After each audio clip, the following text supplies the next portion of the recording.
Welcome, Muskie Road Rules Podcast and Patreon. Guys, thanks for tuning in and watching or listening every week. For guys that are not members of the Patreon, it's super easy. Go to patreon.com and just search Muskie. Don't go to OnlyFans. If you do that and search Muskie, you will find something you will not want to look at or smell.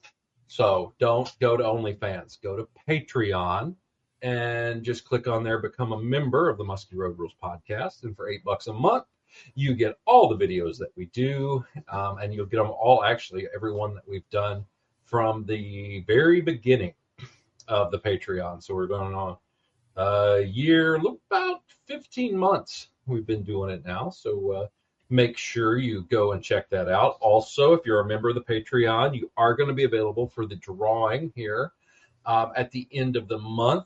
It's going to be a drawing for one of Hans the Carver's crankbaits. Big Hans out in Buffalo Harbor Outfitters there. He's got his carvers, poly carvers, crankbaits. I'm going to be drawing for one of those. Not on this podcast, at the beginning of the next. And yeah, it'll be a great thing. So check him out at Buffalo Harbor Outfitters and Hans the Carver on Facebook. And guy makes some really cool baits. Tonight, we have some new people to the podcast that I met at the Minnesota Muskie Expo. We have Bull Moose Tackle with Seth and Jenny Engel. How you doing, guys? Great. Thanks for having us. Doing good. Oh, no problem. First thing I got to ask, where the hell did Bull Moose Tackle, the name, come from? Yeah, I mean, well, we were both sitting in our house and saying, like, okay, this hobby has definitely become more than just a hobby at this point. So what are we going to do? And one of the first things is, how do you name it? And I've always been interested and had a lot of moose stuff in my life, decor-wise and everything else. So I love moose stuff, and we said, well, how can it sound like a good tackle company and not just like this random moose thing, or not a hunting company? So and just have a different name from everybody else, basically, is what I was trying to look for. I thought you weren't like an over the top fan of Rocky and Bullwinkle and No. Moose and Squirrel. So Bull Moose Tackle, and you guys are where are you based out of? Where do you live? Alexandria, Minnesota. Oh, okay. So right there in Alec. Yep. I spent a lot of time. I ate Thanksgiving dinner one time at the Chinese buffet in Alexandria, Minnesota. yeah. And they were They They were really nice. It was just like, it was weird. It was me and 12 Asians. And we're just sitting around and, talking about the day. They were talking. I assume it was about me because they were not speaking English.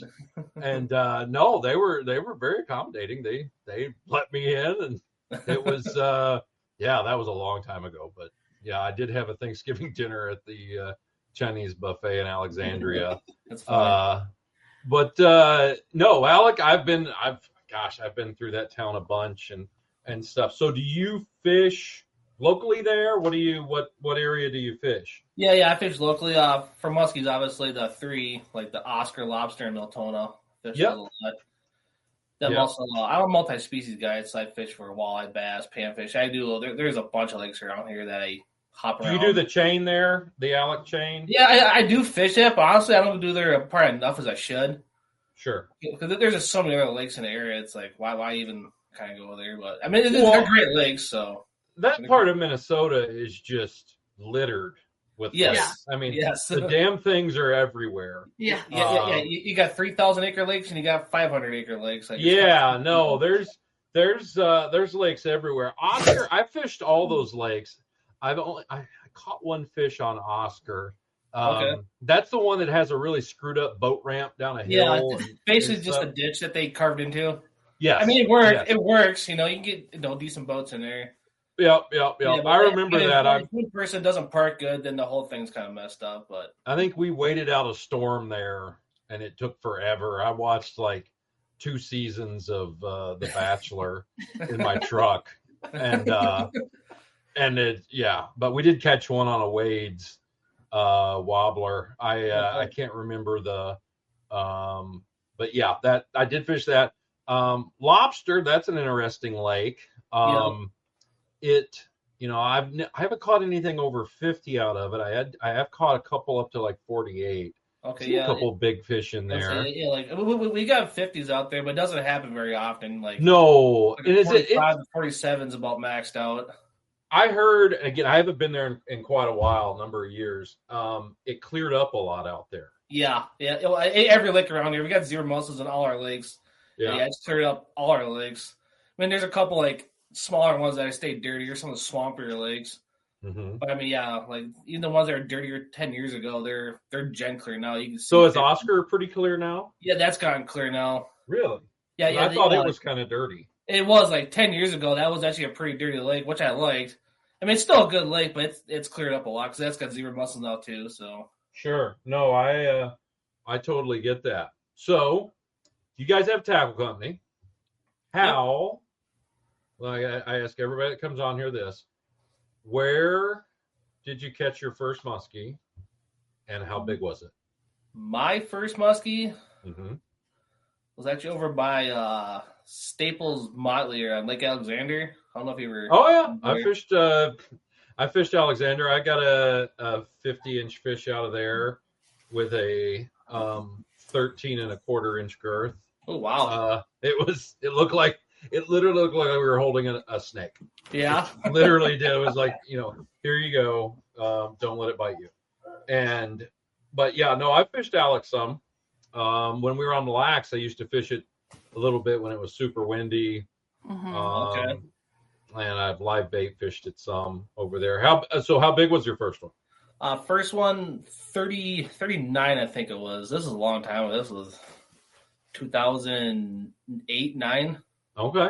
So okay. And what did you catch it on? Actually, I think it was a crankbait, either a Jake or Grandma. I can't totally remember. Remember, it was in the fall time, just twitching it. Okay. Yeah. I was actually in high school still. I actually brought the boat to school. God, you're so young. And right after school, because it was only like a half-hour drive from school or 40-minute drive from school. Yeah. I think it was like early out that day or something. So I left early. We got out early, and I went out there, and like a snow. It was like in October, it was like mid-October. I remember like a snowstorm came in too. But I had like 3 of them fired up. I got this one to bite, and so it was my first one. So I was really excited and. Sure. No, hell yeah. No. Better be. What about you, Jenny? Yeah, I was definitely out of high school. Okay. But with Seth, he put me on my first muskie. My family was always big into fishing, but we would just kind of more fish for whatever bit kind of thing. So northerns and a lot of pan fishing in my childhood, but. Mm-hmm. Then I met Seth, and we got into muskie world, and she didn't know what fishing was until she met me. No, there you go. Well, I don't know about that, but sure. I didn't know what expensive fishing was until I met you. Yeah. But mine, awful. I grew up in Garfield, so my first one was on lobster, because when we went out, I always wanted to be on lobster. That was one of my favorite lakes, and so I convinced him to bring me out there and get a muskie off of there, and I believe mine was 36, wasn't it? First one 36? 30. I'm pretty sure the first one was 36. And what'd you catch it on? Oh Lord. Probably another crankbait. Was it crankbait? I don't remember that one. Yeah. That's wonderful.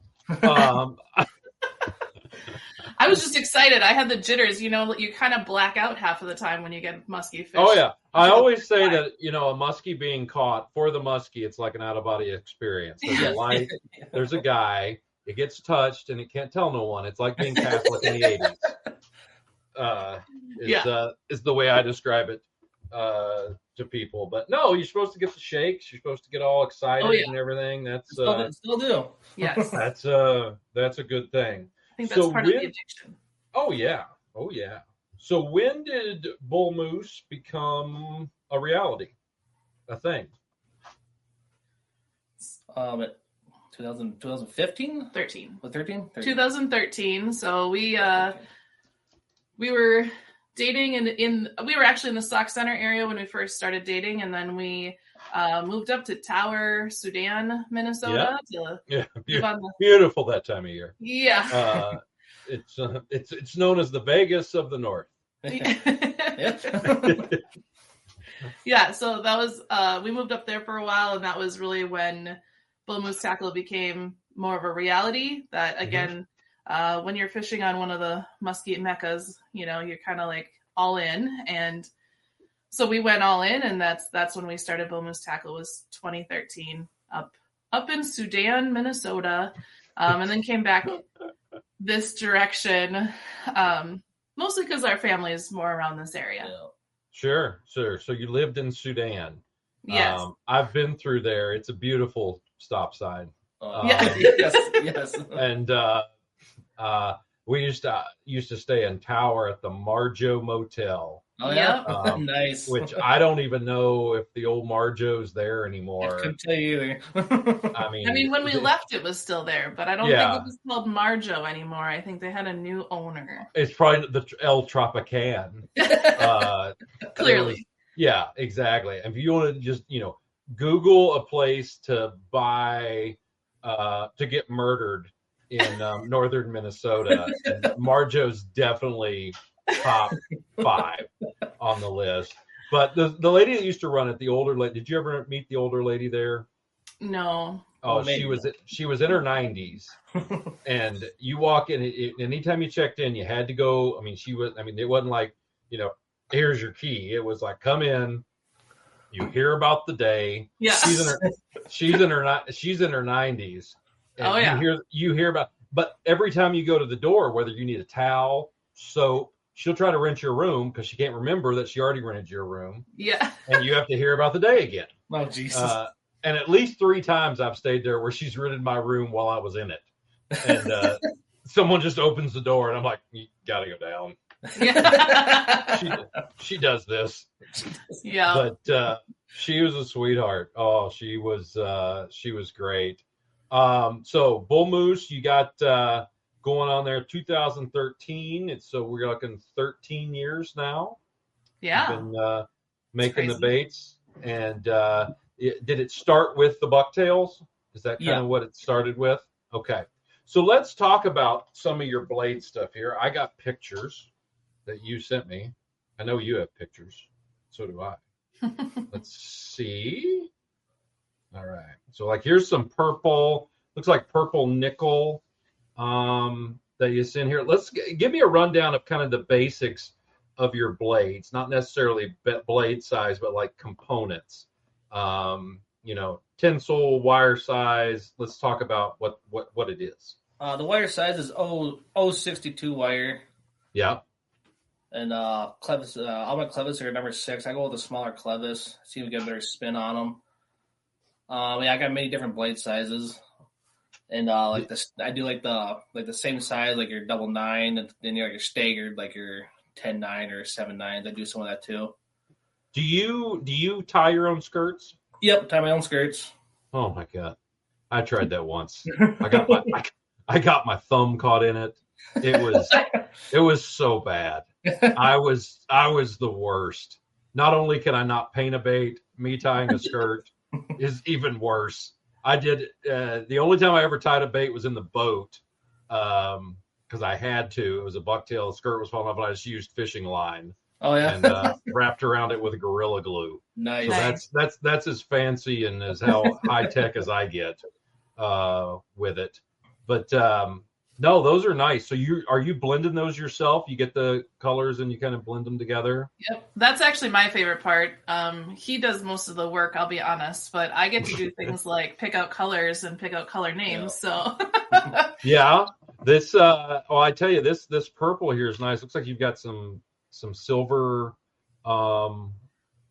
fleck in there, and maybe is there a little lighter purple and a little bit of black on that one actually. Yeah. It's actually like a nickel and a black nickel blade I put on that one. Oh, okay, yeah. It's hard to tell the one's black nickel. Yeah. And all my big blades are hex. Okay. So why is that? Water. Why is that? You see more like a reflection or more of a shine in the water. Sure. Now, do you use different? Are you using the? We're going to really nerd out here on a blade. Do you use the thinner .025 or the 040? I'm using a thinner one. The thinner one. Okay, Yep. so the .25. Yep. Those are nice. I play around with both of them just to kind of see. Yeah. I use both of them, but I just seem to use the thinner one more. Sure. And on all your baits, do you put the shrink tube at the bottom of the hook there to keep the tinsel from going in the crack? Yep. Yeah, no, that's a great idea. If I wasn't lazy, I would do that too. And all my colored blades are powder. I powder paint all my colored blades. You color them yourself? Yep. All right, let me ask you this from someone that's very dumb. How do you do that? What? How do you powder paint? Oh, how to powder paint? Yes. You just heat up the blade, and then I have like a powder paint gun. You just spray it on there, and it like mends to the blade. You had me at gun. Yeah. So what do you do? It's What can I shoot at? It's basically like an airbrush essentially, but instead of having a paint that comes out, it's a powder, and so then that powder, because of the heat of the blade, it like melts onto it. We noticed with the powder painted blades that it just doesn't chip as fast, or really hardly at all, and it's just a lot more durable in general. Because after you're done, you can put it in an oven for like 20 minutes or so to bake it on there even more. So it's a really strong paint. It'll scuff, but it doesn't chip. So, yeah, that's what I was going to ask you. So you can take this, throw it against the rock, stuff like that. Oh, yeah. It holds up really nice. I have blades from 10 years ago I'm still using, and they're still full of paint. I mean, so they're scuffed up, teeth mark stuff on them, but they're not chipped up, though. Oh, wow. Okay. Yeah. I've never done that. I've heard of guys doing the powder coating. Again, it's like most things with me is I just look at it. It's magic. It's like, how you text. I have no idea. It's magic. And that's the powder coating. Is that something you'd done before, or is that just something you decided you were going to do? No, I've done it, ever since I started, basically. Because when I first started, I was doing the cheap like spray paint stuff and just trying to get colors on them. Rust-Oleum, baby. And of course, you get 5 casts in, your paint's coming off, and it's not important. That's when you tell people, what color's really not that important. That's when you start that rumor. Like I said, I've heard of guys like, is it the same shit that they do to paint jig heads? Yep, it's the same stuff. And but the jigs, you just like dip it into jigs, you can just dip it in. But this actually have like a actual like air gun and a little container, put powder in, and just literally sprays out the powder. Could you do it like take a hot blade and stick it in a piece of Tupperware and shake the hell out of it and do it that way? You probably could. Maybe like really small blades, it would work okay to dip it in there. Those bigger blades, like it's gonna get really clumpy and like patchy, so it's just better to spray it on. So basically, it looked like me with mange. Yeah. That would be great. All right. The reason I'm asking this is I want to try it. I know I'm going to be awful at it, and I want to know ways I can do it and not totally look like an idiot. So how do you heat the blade up? Do you like stick it on the stove? Oh God, I went blurry. No, just with the propane torch. Okay. And just put the blade on there, heat it up for about 5. Depends on the size of the blade, about 5 to 8 seconds. Do you have to heat both sides? Yeah. I do one side real good and maybe the second side just a little bit. But pretty much you get one side good, you're pretty much good to go. All right. Huh. And then how soon after you do that do you have to spray? You spray right away. Okay. So you're like, boom, boom. Yep. All right. Well, you got a blade in one hand. You got a blade in one hand and a powder paint gun in the other hand. And you're going at it. Okay, so it can be time consuming. I'm assuming, Yeah, for sure. Yeah. If I start doing bigger batches, I'll have to figure something else out to go a little faster with it.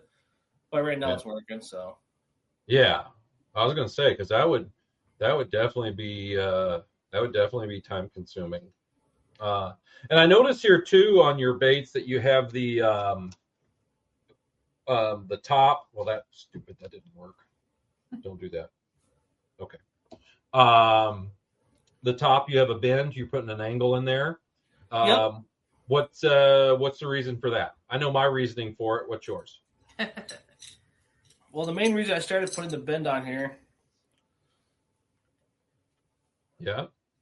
is because I hate barrel rolling. I hate when bucktails barrel roll. Yeah. It's a pet peeve, man. I don't know. Sure. It just looks nicer. We got more flare up in the skirt. So I started putting a bend there, so it's more of a keel, so it doesn't barrel roll. Mm-hmm. But also I have this lure body right here. Is that a lure body? I thought it's a show that was like a nut. It's basically like a square nut, but we made we made them into lure bodies now. Yeah. But going through the water now, especially with this bend on here, these blades actually hit this lure body going through the water, making a big clunking noise. Oh, nice. All right. Yeah, you can actually feel the vibration in your line as you're pulling it through, even. Sure. Through the water. No, I get that, and that's a jointed bait too, right? You're showing. All my bucktails are jointed. They're all interchangeable with each other, so you can literally take off this set of blades, put on a whole different set. You go different color, bigger, smaller blades. Yeah. Change out skirt colors. Yeah. Well, that's almost like the MEPS or something like that, where you can use the blade with the material. We really got into it when I was like, do you really need 17 tackle boxes? Well, yes. I understand 15, but 17 feels like it's pushing it. So why can't we just have like a different skirt that we can change out in the boat? And it's so easy because like basically every muskie fisherman has a split ring plier in their tackle box. So or a weird tooth. Yeah, that'll exactly. And so just being able to make that change up so quickly in the boat, and we've played around with a lot of different things, but after prototyping that one with the bend and then having that lure body in there, it just really made a lot of noise and did what we wanted it to do. So sure. So what kind of weight are you putting on there? Does yours have like on my double skirts? I got 2 half-ounce weights. Got one in the bottom and one in the middle, so it's more even out there. And then on my double. And I'm from Kentucky. I know that means 1 ounce total. Continue. And then on my double 8s, bigger single skirt, I got a 1 ounce weight. Okay. And then my small snack size, it's just a half-ounce weight on it. Show the small one. What size blades are you doing on that, dude? On the small one, I got 2 number 6 blades. Oh wow! Okay. And then how long is that skirt there? That's like a 4-inch skirt or 5? I do 5 inches. Okay. Yeah, like in Ripley, just a half-ounce weight. Okay. Yeah. So the same thing though, jointed, split ring in here, so you can change out wherever you want. That makes it pretty nice. What's the best thing about making baits, and what do you want to punch people in the face for? The best thing, I enjoy making them, like making new things or just tinkering around, see what else you can make, or even like color combos and stuff, see what works, and go and test them out. Obviously, that's nice. It's also really cool when you're selling the baits and people coming to you saying they caught their first muskie or biggest muskie or this bait made the trip. Yeah, exactly. Awesome. Or they show you a picture and it's a hook and then the kid's head. That's ours. Yeah. And I would just say too, like, same thing. We have customers coming back and just saying and friends and family, obviously, is a lot of our customers too. And they're just simply saying like, it's a well-made, heavy quality bait. Some of that stuff you buy, I mean, we have a ton of fabulous muskie making people in this area. So it's great. We kind of get spoiled that way. And one asshole. We'll let them figure out who they are. But then you have to go and, I don't know, we bought a couple at the store every once in a while and I was like, what is this? Like, this is just terrible. Yeah. So being able to stand behind your bait and not, we always say like, yeah, if you have an issue with it, like, let us know, reach out, but they're not reaching it like once in a blue moon. Cause there's going to be something that happens. Like you can't, fix everything or be perfect about everything, but people are not, they're not calling, they're calling to say, hey, thanks, this is a great bait. They're not calling to say, what the heck is this? Yeah. The hell did you do? I thought I was getting DoorDash and I got this goddamn bait. Yeah. What is the, your color wise there? I see a lot of different colors and stuff behind you. The one there, I used to call it lemon lime. I don't know if that's the chartreuse green. I did really good on Lake of the Woods on that color. Yeah. One trip we did one summer, and that was a great color for us. But what is your, and I'm sure you have several, but what's maybe a couple of your favorite colors that you really like? A couple of my favorite. Minor.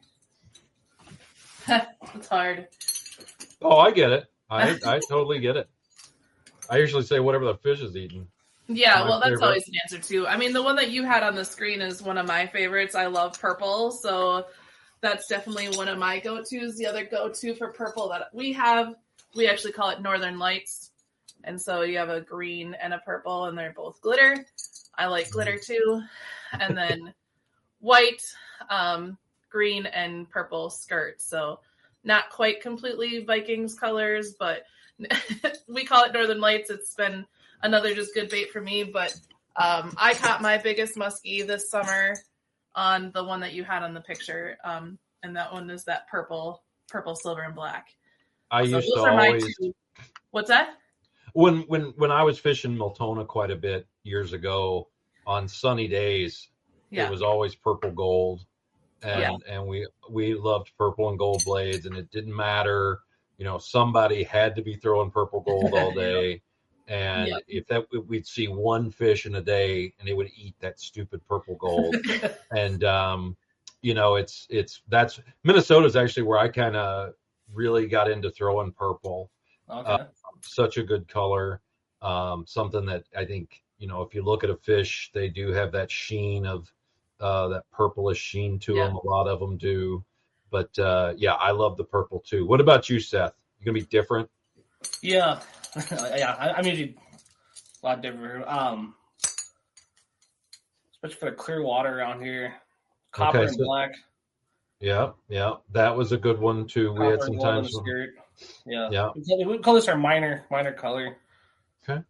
That's probably, I use that one probably most of the year. This one I've been making ever since we started. Yeah. It's a classic. And it still catches muskies every year on it. Is that through Bumblebee? Yeah, called Bumblebee Tuna, black and yellow, black and gold. No, I think your guys are the only person I've ever seen that had a yellow blade, like a true yellow. Yeah, not just a chartreuse kind of thing. Yeah, sure. No, I think that looks it looks really cool. That Northern Lights one you showed me there, what color are the blades on that? Yeah, they were a green and a purple, so they're a glitter though. It's a glitter powder paint on those. Huh. So I've never used a purple blade. Yeah, I love it. It's one of my favorites. So, is there a time when you have seen that it works better, or is it just like I like to throw this? So kiss my ass. My rule of thumb is like sunny days use your metallic kind of blades. Mm-hmm. Cloudy days use your painted blades. That's kind of what I go off of. Obviously, it changes whenever, but that's kind of what I go off of. Okay. Yeah, I've never used like I said, I've never used the purple blade. I mean, I would assume it's got to not be much different than black. It's pretty close. It's just a little different because, like you said, it's powder painted, so the sheen on the outside is slightly, I don't want to say dull, but because it's not dull, but it just reflects differently than just a straight metal blade. Sure. And then you guys sent me this too. We got that was a purple. Yep. And then here is what do you call this color? This is like a green with gold. Yeah, we call that our Lucky Charm. I was actually kind of going for like a green pumpkin kind of color. Gotcha. Because bass guys, especially around here, saying they're we're bass fishing, they're always catching muskies on their green pumpkin jigs or green pumpkin tubes. Yeah. Well, I use I actually Red October makes a green pumpkin tube for muskie, and I Minnetonka, we got last PMTT there we fished, we got third place on green pumpkin. Oh, sweet. Nice. So yeah, I like the green pumpkin color. It's just it's natural. Everything's got green in it. And that seems to work. And then now you guys are doing a surface bait again this year. Not again, but a surface bait this year. Yeah. Is this a new thing for you guys? It's like our second year doing it. Okay. Making them. Prototype for about, I don't know, or 2 or 3 years doing it. Sure. Now this is like a double prop bait, almost like a topper, but a lot bigger and a lot heavier duty. Am I describing it right? Yep. Okay. What's the name of it? It's called a ruckus. A ruckus. That's what my dog is. Yeah, it makes a lot of noise, a lot of splash going through the water. Yeah. But yeah, it has the 2 rotating props. It's this one here. This is the only size we make right now. It's 8 inches long. Mm-hmm. The body is 8 inches long. Yeah. And I do put lead in the belly, so it doesn't barrel roll. I do we have paint epoxy on it, but also we have a blade in the middle. That goes back here, spins, hits this back prop back here, just barely taking it, making almost like a chirping noise going through the water. No, those are really cool looking baits. I know Chase Gibson fishes up on Leech. He was telling me, and he got one of them. He was all excited about them. I think he got 2 of them for me, actually. Yeah. Well, he's a very giving young man. He got some, and they look really, really cool. You sent me a video here. Let's see if I can't screw this up and play it.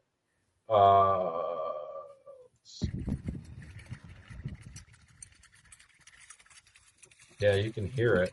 Yeah. It's like chirping almost. And that's about the normal speed I go. I don't go really too fast. You can go faster with it, but I find it better to go like a medium to a slow. So you,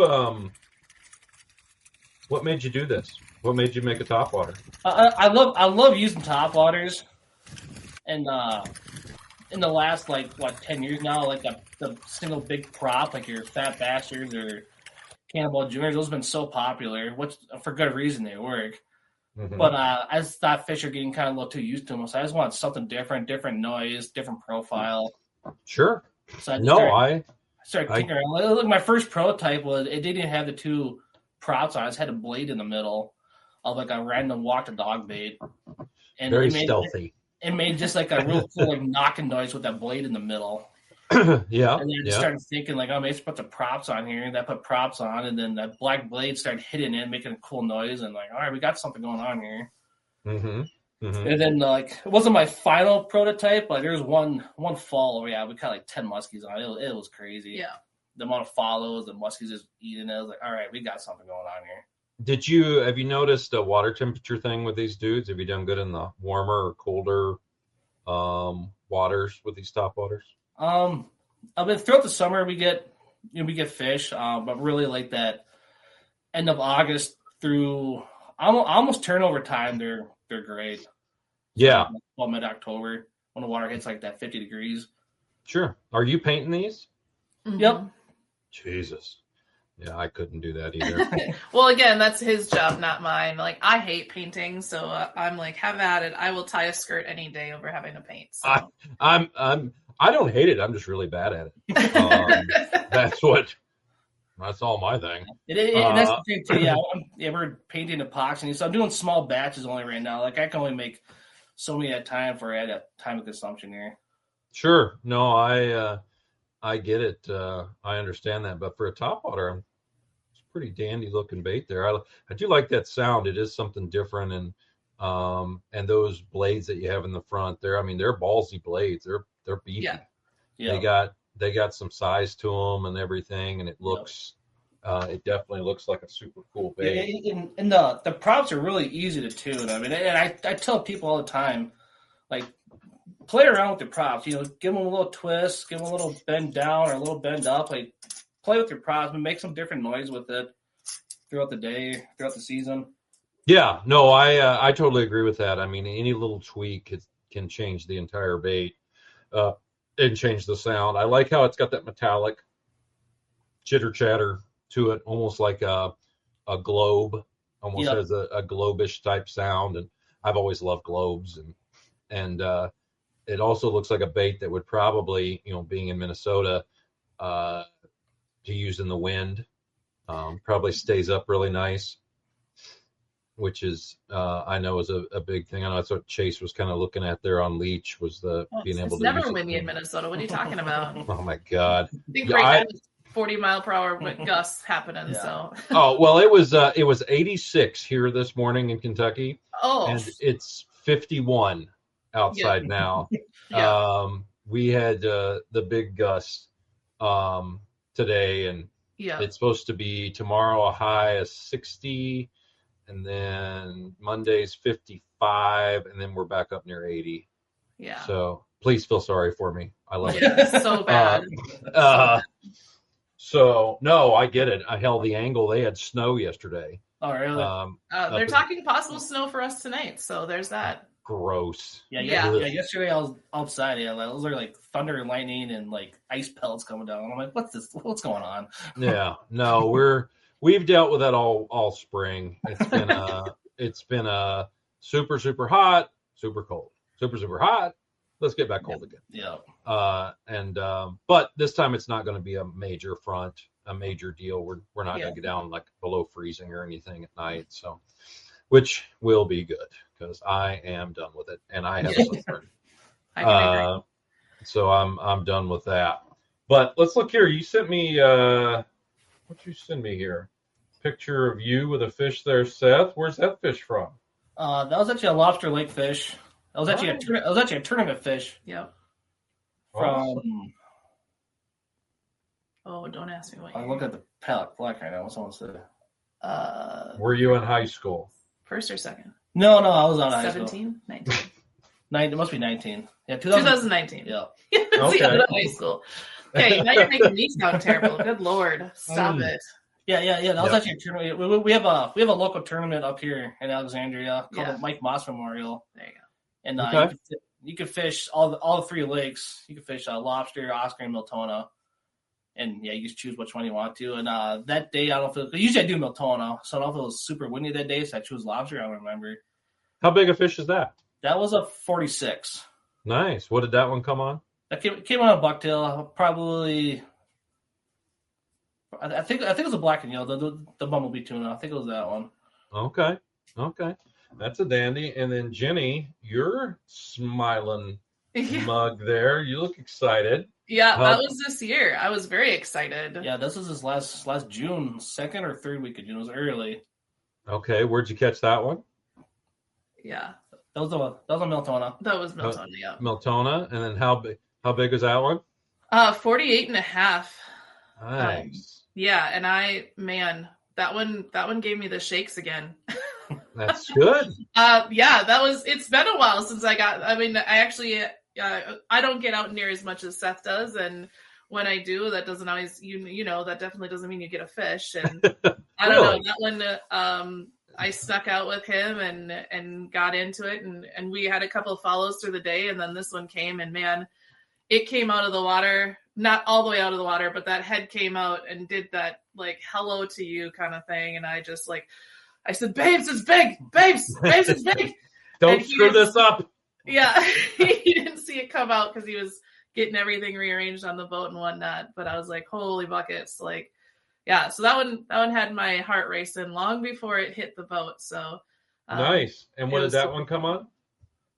The part it was double 9 here. Yeah, purple one. Yep, it's my go-to. The one that you showed. It's actually, we call it I Do for that particular purple, black, and silver bucktail. Uh-huh. Is that how he proposed to you? Well, close. Kind of. Yeah, he actually did propose the opening of muskie season on Oscar. So Oscar has a little place in our heart, even though the loading ramp kind of sucks. But that's all right. But we won't hold it too much against it. But no, then we decided, what are we going to do with all I love purple. So here we are. And I was like, well, let's make this part of our decorations. So that was our to-go gift. Usually you get like candies or, I don't know, a plant or something, but I made 50 bucktails. Jesus, there you go. I love it. Make this color. This is what we want for our wedding. And so we didn't actually mass produce it for quite a while because, well, we didn't use them very often just because they were from the wedding kind of thing. And then I started to really get into it, and he's like, that's pretty like on fire. And I was like, yeah, it is. I think we should like make this and push it out. So we've been married longer than the lure has been out as a line for us on that one. That's all right. That's all right. Well, good deal. What now, Seth? You do some guiding up there. Yep. Are you full time or is this a part time gig or? It's just part time right now. Hopefully in the future it'll be full time, but right now it's just part time. Sure. We got hook set guide service. Give me a little explanation here. What you got going on? Yeah, multi-species guide in Alexandria area, going for crappies, bluegills, walleyes, bass, muskies. Main focus is muskie and walleye. Okay. What's your season? Season from as soon as the ice skin gets off the lakes until about the end of October. I like the deer hunt, so about the end of October. Okay. I used to do the November thing. I go deer hunting now. Very cold. I go until it gets like ridiculous cold. Yeah. I used to do that. Breaking ice, it's not fun. Yeah, I don't do the ice no more. I'm like, you know what? I break enough shit when the water's soft. Yes. And so I get out a little earlier than I used to. I pull the cord a little earlier, and stuff. But for both you guys, where can someone go get some bull moose tackle? Yeah, so everything is on our website, www.bullmoosetackle.com. And if you want something specific and you're just not seeing it there, or you thought you saw something and maybe it's not on there yet, because we both do have full-time jobs, so sometimes the website doesn't get up to date as fast as everything else, but sure. Then just reach out. So it has our contact information. Or you can email at moose2484@gmail.com. We'd be happy to. All right. Moose2484. Yeah. That I love that. I know. So where did Moose2484 come from? That's me again. Weird. That was before the tackle company. Oh. Yeah. So no, it's again the love for moose and a couple of special dates and just threw it together. So yeah, Moose2484 for the email, and so you can reach out and we'll definitely. That's a Gmail. Yeah, that's at gmail.com. Gmail.com. But again, if you just go to the website, like hit contact us, it'll send you right there. So we'll get a hold of everything. So definitely cool. The best. Because he's multi-species guide and we've gotten into some bass tournaments and stuff up here. We do have a bass line on our bull moose tackle as well. And the other fun part that we're hoping to have some more new stuff out. And that's usually where we introduce it if it's not coming new at a Muskie Expo. So, okay. Do you do any social, Facebook, Instagram, any of that? Yep. So we are on Facebook. Really, that's about the only thing we're on.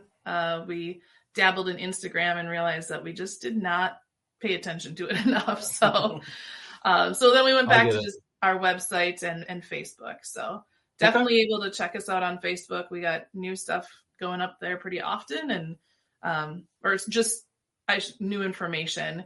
I think you are looking at, he's been prototyping for a while, again, a smaller version of that topwater ruckus. Yeah. So again, that'd be the first place to find that with the videos and stuff would be on the website and on Facebook. Great. All right. Well, I tell you what, guys, I appreciate you guys coming on here. It wasn't painful, was it? Not too bad. Not too bad.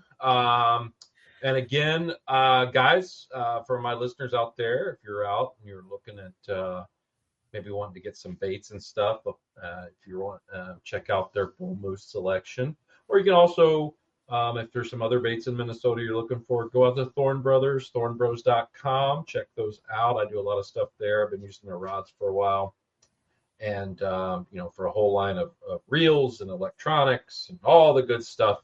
Definitely check out Thorn Brothers. And if you're looking for a new rain suit or any kind of outdoor FPS apparel, and you're like me and you're too big to wear Sims, buy Gill. Gill fishing products. I've been using those now for a couple of years, and I stay dry except for my crotch where I ripped it out stepping over my trolling motor, which is not a good look for me or anyone for that matter. But guys, I do appreciate you coming on here, and just hold up for me just for a second, okay? Yep.